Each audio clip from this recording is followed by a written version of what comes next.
भारत का इतिहास।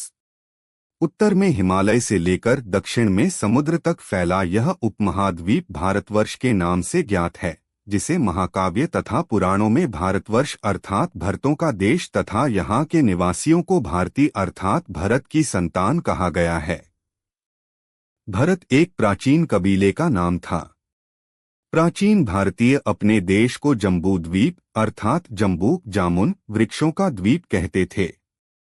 प्राचीन ईरानी इसे सिंधु नदी के नाम से जोड़ते थे, जिसे वे सिंधु न कहकर हिंदू कहते थे। यही नाम फिर पूरे पश्चिम में फैल गया और पूरे देश को इसी एक नदी के नाम से जाना जाने लगा।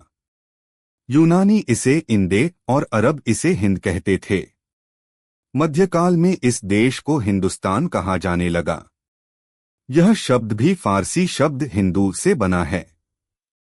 यूनानी भाषा के इंदे के आधार पर अंग्रेज इसे इंडिया कहने लगे।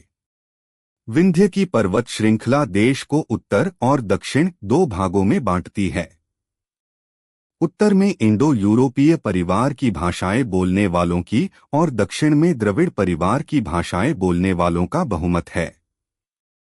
नोटा भारत की जनसंख्या का निर्माण जिन प्रमुख नस्लों के लोगों के मिश्रण से हुआ है वे इस प्रकार हैं: प्रोटो ऑस्ट्रेलायड, पैलियो मेडिटेरेनियन, काकेशायड, निग्रोयड और मंगोलायड। भारतीय इतिहास को अध्ययन की सुविधा के लिए 3 भागों में बांटा गया है: प्राचीन भारत, मध्यकालीन भारत एवं आधुनिक भारत। नोटः सबसे पहले इतिहास को 3 भागों में बांटने का श्रेय जर्मन इतिहासकार क्रिस्टोफ सेलेरियस 1638 से 1707 एडी